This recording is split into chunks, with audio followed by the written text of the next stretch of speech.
Spider-Man, X-Men, Arcade's Revenge, 1992. This is the title. Okay. Spider-Man. It's not Spider-Man and the X-Men in Arcade's Revenge. It's just Spider-Man, X-Men, Arcade's Revenge. Last week, I had told you about the Spider-Man game for the Sega Genesis. Right. Versus Kingpin or something like that. Versus the Kingpin. Yeah, that was the one. Yeah, Spider-Man versus the Kingpin. And I had a Super Nintendo, so now I have my own 16-bit console. There you go, Sega fans. But I want a Spider-Man game. And then this game came out for the Super Nintendo. Look at this. Join the Marvel Dream Team. Definitely Todd McFarlane art. Yes, because that was the big thing at the time. Yes. Yeah. Join the Marvel Dream Team, and there we go. If you can make this big, let me see if I can read any of this. I probably can't read this. Oh, wait, there you go. Swing into action with 3 hot new Spider-Man video games, blah, blah. Team up with the X-Men for a non-stop challenge in Arcade's Revenge for Super NES. There you go. So look at that. You got all the enemies down there. You got the X-Men over there. I thought this is so let me see. I know my Spider-Man villains. So of course we have Mysterio, we have Electro, Doc Ock, we got the Vulture, Hobgoblin, Juggernaut, and we got some X-Men above them there. Now I didn't buy this as soon as it came out because I had other games to get. I remember that Christmas that year I got Roadrunner's Death Valley Rally, which looked better than it played. But the idea behind the game was you played as the Roadrunner and you're trying to outwit, Wile E. Coyote's traps. Wile E. Coyote. And it had great looking animation. It looked great. It just didn't control so well. I also got Super Star Wars. I think I've mentioned those games before. The first of the trilogy. I got that. And I got Teenage Mutant Ninja Turtles, Turtles in Time. Those are my 3 Christmas games. But in the new year, when I'd saved up allowance money, I picked this one up as well. Now, what do we got here? Troy, I find it weird. Some of the X-Men wanted to have Spider-Man to join. But he didn't. Deadpool wants to join the X-Men, and they don't want him because he wasn't born with his powers. Yeah, that's a great what point. They tell him. They don't want him to join because he's annoying. Because he's a psycho. He's nuts. That's why they really don't want him. Spider-Man, they actually see as a kindred spirit. And he is. And that's what I like about Spider-Man. I often think, I wish they would do this, where they would do like a trilogy of movies, which would just have Spider-Man. Maybe he's down in the dumps. Maybe society's really turned on him.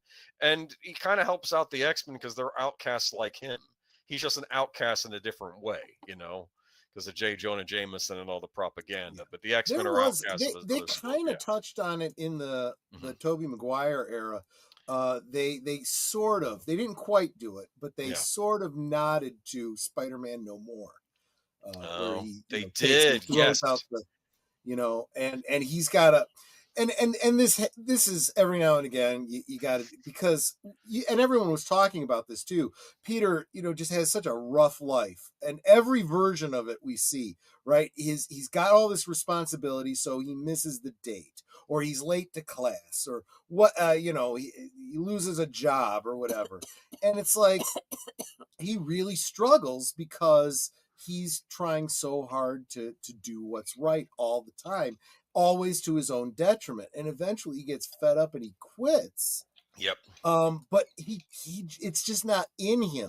It's not in him to quit. It's not in him to and I'll tell you, this is why I loved again the Sam Raimi, trilogy. When he's going through that in the movie, and Aunt May makes it clear to the audience she knows he's Spider-Man, and she gives him the lecture about, indirectly reminding him of what Uncle Ben said about responsibility, and how, sometimes you just got to do what is right because people need you to do it, Well, I remember in Spider-Man 2, he loses his powers for briefly. And what I'm thinking is, it reminds me of in the movie Kiki's Delivery Service, the Studio Ghibli movie, where the witch loses her ability to fly and she just can't. And I think what happened was he had an internal crisis, and I would call this man versus self, in the character. Right. Where it's a why am I doing what I'm doing? What's the point? And I think as a result, his body just shut his powers down. That's what I think. It's a psychosomatic thing where he he represses his powers Yeah. as a kind of a defense mechanism till he gets, over his headspace. And it's a different way of dealing with the hero, right? The hero who is in conflict with himself and he has to, retake his own mantle. Superman has had to do this, but it's been more of he loses his powers. But what does Superman do? It's not his powers that make him Superman, right? Mm-hmm. He's a hero because he is a hero, regardless of those powers. So if he loses all of his powers, he'll go and he'll find the technology in the Fortress of Solitude to continue to do good in the world. Yeah. He'll seek out Batman and say, hey, train me in fighting so I can, still, to the best of my ability and, Legion flight ring and whatever I have to do, the supermobile to get around, whatever. Look at those graphics, huh? Was this 32-bit? No, 16-bit. 16-bit Wow. Super Nintendo. No, that's looks pretty good. But this wasn't the playing. This is this is just the title screen. When it pops on, you have. I should have written down the gentleman's name. Give me a moment. The music to this game, in my opinion, is some of the best I've heard on the Super Nintendo. Yes, it has. You shared it with me. Did you get a chance to listen to it? And again, I was wondering as I was listening, is this 16 cartridge? It's a cartridge that was on a cartridge. Now, to be fair, the Super Nintendo did have a great sound chip because it was designed by Sony. Just before Sony and Nintendo had their big falling out, and before the PlayStation, but it had great music. And this guy's been mentioned. There's a YouTuber, I forget his name, but he does he talks about various Superman box on the freezer there. Superman box. Yeah. Well, I mean, as long as we're talking about it, This? yeah. I mean, as long as I brought it up, let me go full screen on you. Mm-hmm. You're covering my Superman job with a Batman. I've got my Supermobile. This is the McFarlane one. Oh my goodness! I never had one. I never had one for the original. I also got the Wonder Woman. What do they call it? The invisible jet or whatever. Here, can you take this back? I can. But the invisible jet is right behind you, right? That's why I can't see it, because it's invisible. Yeah, that's right. It's exactly right. So the McFarlane did a terrible misstep with their action figures. They made them oversized. They're like a half-inch taller than all of the Superpower collection. But I don't really see it as a problem if I'm buying the vehicles. Because, for example, the invisible jet, which has got dust on it. That's why you can see it, because it's dusty. There we go.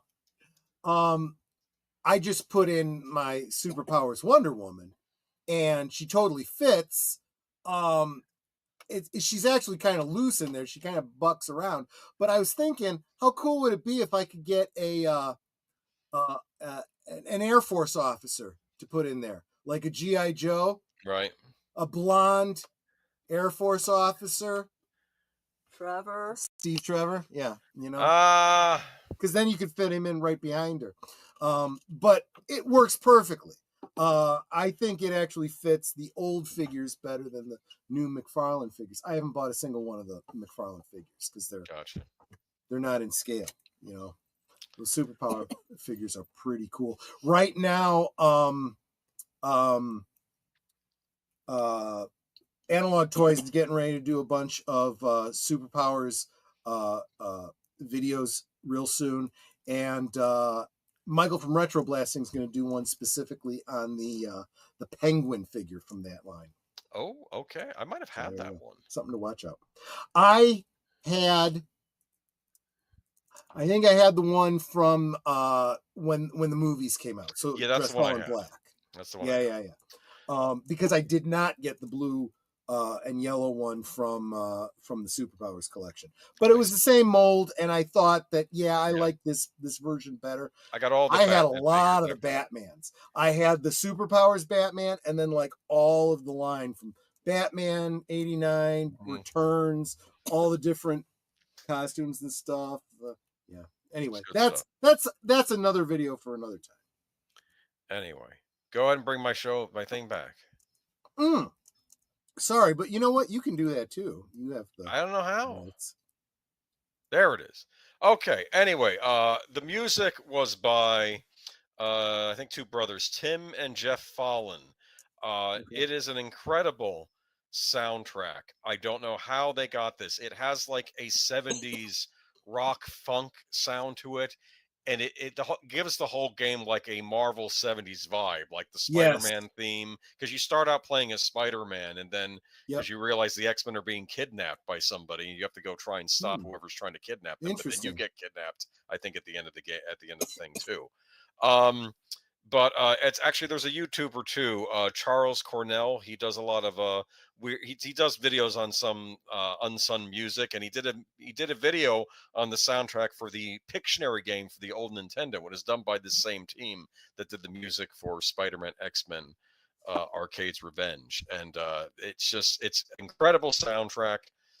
Graphics aren't too bad. They're not the best, not the worst the Super Nintendo had to offer. It's I'll say this, the first level you have to disarm bombs as Spider-Man in this level, and you can swing around, you can shoot webs. It feels like Spider-Man. It's different, bit of a different feel than that Genesis game I was telling you about last week, but it still feels like you're playing as Spider-Man. You can jump on walls and crawl upside down and things like that. Here's a little bit of the comic intro. True. What's interesting is it shows you a comic, like a full comic panel. It highlights each one as it goes through it, and it's like, oh no, the X-Men are being kidnapped. It gives you little bios. I understand, Jesse. Troy, have you tried the Spinware toy DC figures? Spinware toys? I don't know that one. And answer to Lester San Jose, this is Spider-Man X-Men Arcade's Revenge. Arcade's Revenge. Arcade is a villain. Yep. He's a Marvel villain. Some have argued he's Marvel's equivalent to the Riddler, basically. But superhuman ability. See, it gives you little bios when you select your character after you get through the first level. You can select each character, and it gives you little bios. Real name, Peter Parker. Occupation, freelance photographer. Here's some of the graphics. There's a level with Cyclops. He's fighting a broke ass part-timer. That's his occupation. Yeah. Well, speaking of broke ass, the game was broken. Really? This is a broken game. It's not so much. If they had just included unlimited continues or a level select, so I after you lose your guys, you're done, because you have to go through each of the different characters' levels before you get to the one final level where you can, I guess, choose who you want. This is the Wolverine level. Great music. This sounds like a Demented Carnival song, and they're clowns and other things laughing at you, which I'm sure Wolverine would hate. There was so much potential here, and I think if it had just had been a tad easier, because it's hard, and if it just, because there are good things in it, like for instance, you can retract or put your claws away and just punch if you don't use your claws. If you put your claws away, your character heals steadily, like Wolverine would. Interesting. But it's just it didn't quite come together. I heard the development team was kind of run down by the process of having to make this game in a hurry. I also feel like, what year was this? Was this 92? 92. 92, I believe. Yes, this is 92. I feel like this was a transitional time for games when they went from the number of lives to the infinite continues. Yes, which and is right what now I think is kind of where we're at now. It should have at least had a cheat code where you could get unlimited lives, or just a trick where you could continue on the front screen, because I know sometimes they made games hard because they didn't want people beating something in a rental over a weekend and then they wouldn't buy the game. But this was just too hard. Like, there's hard and then there's just hard that's not fun, and that's unfortunately what this was. And it's a pity because there's a lot to love in this game. You're fighting robots versions of all the famous villains, Except Carnage shows up in the game, and that might actually just be Carnage showing up for fun, and you fight Carnage on one of the Spider-Man levels.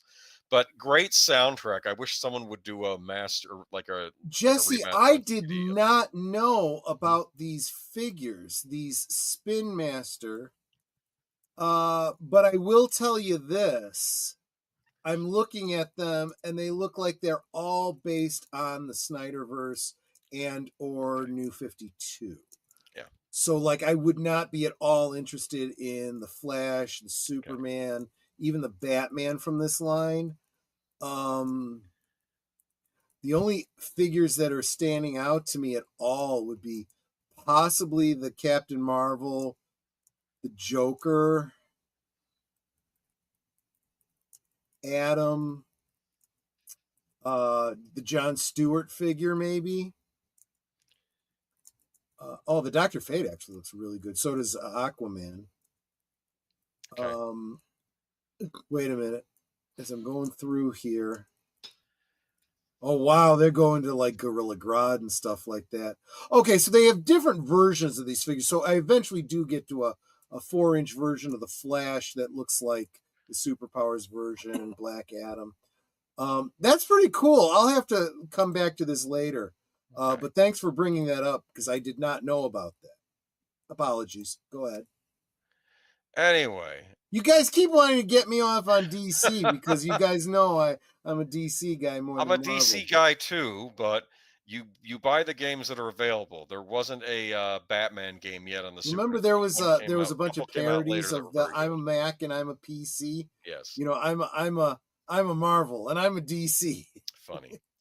Anyway, though, it's depressing because this game almost did it, but it not quite. Yeah. And it's just it would eventually. This seems like the one.